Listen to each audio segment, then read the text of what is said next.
Populasi. Pada tahun 2006, populasi warga Tionghoa di Jepang berada di urutan kedua terbesar setelah Korea Selatan. Sebuah riset yang dilakukan pada tahun 1984 memperkirakan warga Tionghoa yang berimigrasi ke Jepang ada sekitar 63.920 orang. Populasi tertinggi kemudian terdapat pada tahun 2019 di mana ada sekitar 813.680 orang warga Tionghoa yang tinggal di Jepang. Menurut data juga kita dapat melihat pada tahun 2020 dan 2021 itu terus merosot turun, dan populasi warga Tionghoa dari tahun ke tahun dapat dilihat dari tabel berikut. Untuk mencegah masuknya imigran ilegal ke Jepang, diciptakan suatu kebijakan yang disebut dengan Control System and Refugee Recognition Act, di mana kebijakan ini memiliki beberapa inti pembahasan. Yang pertama, pemeriksaan jenis visa yang dimiliki imigran. Visa tersebut diantaranya ada Short Stay Visa, Overseas Education Visa, dan Skill Training Visa. Yang kedua, pengecekan riwayat pendatang. Dan yang ketiga, pengecekan APIS atau Airplane Passenger Information System. Sejarah warga Tiongkok yang berimigrasi ke negara Jepang. Sebelum kita bahas lebih dalam mengenai imigran Tiongkok, ada baiknya kita sentuh sedikit gambaran bagaimana sih ceritanya negara Jepang ini membuka diri seluas-luasnya untuk para imigran datang ke negaranya. Selama ribuan tahun, Jepang telah menjadi sebuah pulau yang terisolasi, yang berarti akses ke negara ini sangat terbatas. Namun, pada abad ke-19, Jepang mengubah kebijakan imigrasinya untuk memenuhi kebutuhan pertumbuhan ekonomi dan perkembangan industri negaranya. Pada saat itu, Jepang mulai menerima imigran dari negara-negara seperti Cina, Korea, dan Filipina. Pada awalnya, sebagian besar imigran datang ke Jepang sebagai pekerja kasar seperti pekerja di tambang batu bara atau di perkebunan tebu. Namun, seiring berjalannya waktu dari tahun ke tahun yang telah dilalui, negara dengan julukan matahari terbit ini, Jepang menjadi salah satu kekuatan ekonomi terbesar di dunia dan permintaan akan tenaga kerja semakin meningkat.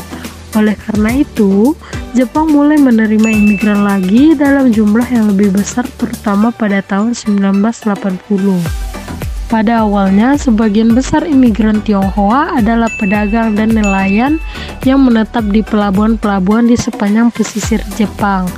Namun setelah berakhirnya Perang Dunia Kedua, sejumlah besar orang Tionghoa berimigrasi ke Jepang untuk bekerja di berbagai industri.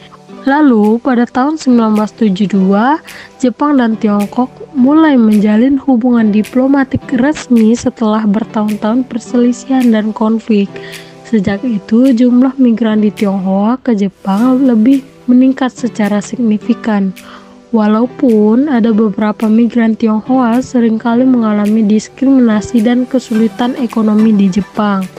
Mereka sering dianggap sebagai kelompok minoritas yang tidak sepenuhnya terintegrasi ke dalam masyarakat Jepang. Tetapi ada banyak juga orang Tionghoa yang telah menemukan kesuksesan dan kebahagiaan dalam hidup mereka di Jepang.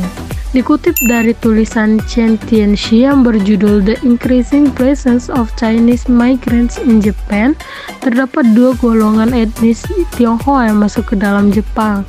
Golongan pertama yang disebut sebagai Old Comers atau Roikakyo yang datang sebelum tahun 1980.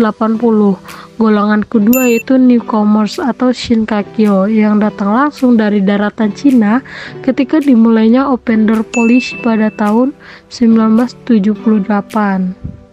Kebanyakan orang Tionghoa yang tinggal di Jepang berada di kota-kota besar seperti Kobe, Osaka, Yokohama, dan Tokyo. Kebijakan untuk membatasi imigran Tiongkok diantaranya adalah: yang pertama, jika jumlah warga Jepang tidak bekerja meningkat, mereka tidak akan menerima tenaga kerja asing. Tapi jika buruh asing tersebut dapat menjadi alternatif untuk memenuhi kekurangan pekerja, mereka akan mengizinkan mereka untuk datang. Yang kedua, membedakan bayaran antara pekerja Jepang dan pekerja asing, serta mengenakan batasan dalam penerimaan pekerja asing tersebut. Yang ketiga, tenaga kerja asing tidak diperkenankan membawa keluarga mereka untuk tinggal bersama di Jepang dan tidak akan tinggal di Jepang secara permanen. Yang terakhir, tidak akan menyetujui ataupun menolak penerimaan tenaga kerja asing sebagai pengasuh lansia. Pengaruh datangnya imigran Tiongkok ke Jepang. Cina telah membawa peluang yang belum pernah terjadi bagi masyarakat Tionghoa di Jepang.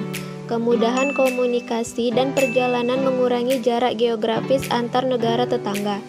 Setelah memantapkan diri dalam ekonomi internasional, mereka dapat memasuki pasar tenaga kerja untuk bisnis dan kewirausahaan di Jepang. Cara hidup internasional juga memberi mereka kesempatan memaksimalkan penggunaan sumber daya ekonomi mereka dan menikmati manfaat dari kedua masyarakat. Praktik transnasional ini merupakan strategi para imigran untuk mengatasi marginalitas mereka dalam masyarakat yang mereka alami. Hingga saat ini, Jepang hanya dapat menerima pekerja migran, bukan imigran. Salah satu pekerja migran terbanyak di Jepang berasal dari Cina. Dan seperti kita ketahui, jarak di antara keduanya cukup dekat, dan tenaga kerja migran tersebut membawa risiko besar untuk penyebaran COVID-19.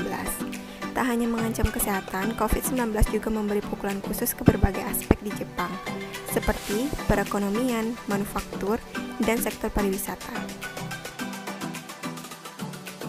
Motif. Umumnya, tujuan utama penduduk Tionghoa berimigrasi ke Jepang adalah mencari peruntungan atau kehidupan yang lebih layak. Penduduk Tionghoa di Jepang dapat dibagi menjadi 4 kelompok utama menurut cara mereka datang ke Jepang. Yang pertama sebagai pelajar, yang kedua pekerja terampil yang direkrut langsung dari Tiongkok, yang ketiga magang teknis, dan yang terakhir sebagai pasangan warga negara Jepang.